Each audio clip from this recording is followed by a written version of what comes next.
Johnson QD. And it's a Johnson QD, that's probably a QD 15, is my guess.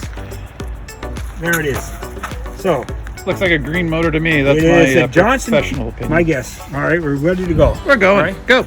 And we're back here outside of the Hunter equipment, and I happen to have in my hands what's left of a Johnson QD15, which was the first race engine I ever had, a Johnson QD10, built in 1949 on a boat named Spanky, which still exists. And I got with me a young fellow by the name of Will Hunter, whose dad, Jim, is the host for this whole day event.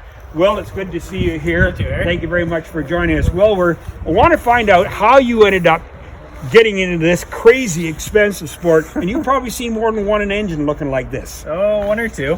Maybe self-inflicted from some of the stuff I've done to it. But, oh, yes. Well, how did you get your start?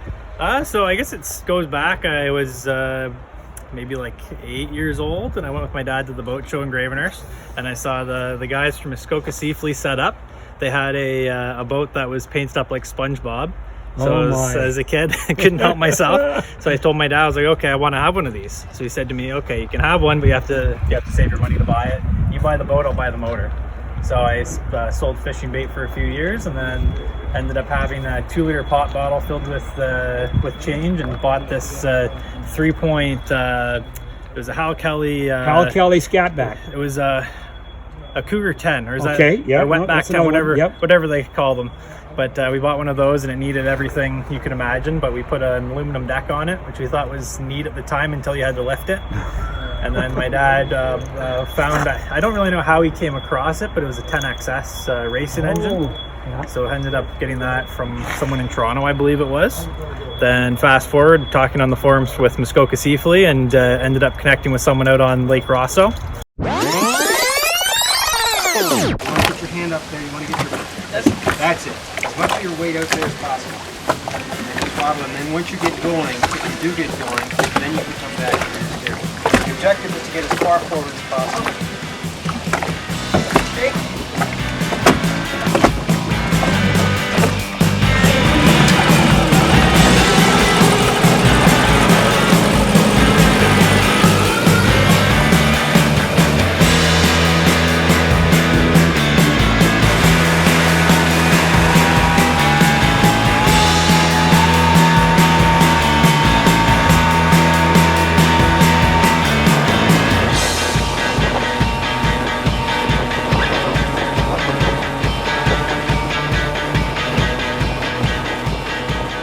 Went out there for our first ride. The guy there had a 25XS. I rode around for a couple of years, bought another boat from somebody through Muskoka Seafleet on the forums there, and ended up retrofitting that with the 10XS, and went to my first race in Dunnville, and that would have been back in 2011. Dunnville, with the famous come down the back chute and get the side wind, which turns your boat sideways as you go down the straightaway. I know it well. Will, it's great to have you here. Now, you're actually into a lot of different kind of boats. You have, you and your dad, you have Yamatos, obviously. You have my favorite, the Corn Popper B-Stock 20 mark. What's your favorite one right now? I really like the Pro 125. Yeah, I see that. Yeah. And they're cantankerous, aren't they? Yes. They keep you on your toes, and just when you think you have it figured out, everything keeps you back at it again. Yeah, that's for sure. Now, you got a new member of the racing team. Yes. Into training this year for her first time. Yeah, she's working on the wrenches right now. and we'll take her from there. But Congratulations on expanding the family. Thank you. We've got a All kinds great of bunch stuff of for things sale happening here. around I here. see another guy here we're going to talk to in a minute. This guy by the name of Bill Keegan. Hey, Bill, hey, get in hey, here for a hey, second. whoa, Get in. How you doing? Bill Keegan here, Good. and Bill is another one of the guys who's been around. And this guy's so young, he raced with my brother. That gives you an idea. Oh, that's right. Yeah. I did too. Yeah, we're just talking here, Bill, about how people got into racing. How did you find your way into racing? I was in Verdun, Montreal, Oh, you're a Quebecer and from there. when we first race was at the CNE, and very narrow. Something happened, and they all come over to me in my boat, and they said, "Can he speak English?" There you go.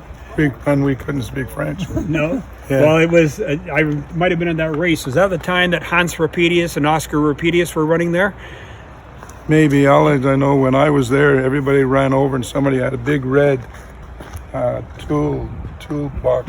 Yeah. Everything went in the water. The whole thing went. Oh, my. I wasn't a favorite. No. Well, we've got, Bill, thanks to you, we've had so much racing going on with the Hunters now and the Keegan family. These are two of the great backdrops.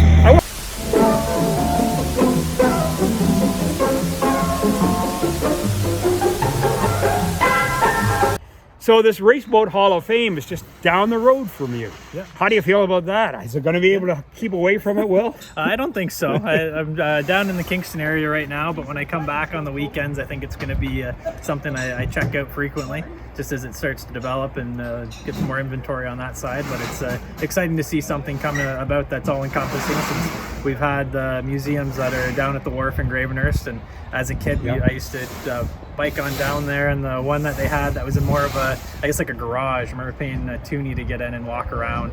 So it's it's exciting to see something else come about too, and the heritage around the area, to be able to have more categories and everyone come together as one. Whereas in the past, it was more of I guess more on the pleasure boating side of things. Yes, but you mentioned the heritage, and of course Muskoka is rich with the heritage of boating. My family got involved as in you're aware. early, a little bit, my first races were out on Lake Muskoka and Foots Bay and places like that, down in Cashy Lake, just down the way.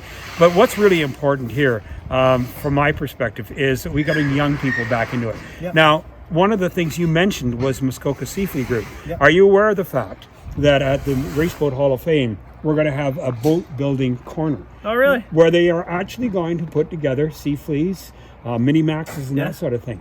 think that'd be pretty cool. They're looking for good teachers. Yeah. If there's a weekend that you come over, we might be able to hire you up. What do you think? I'd Good give it idea? I'd give it a go. See if anyone's interested in working with composites.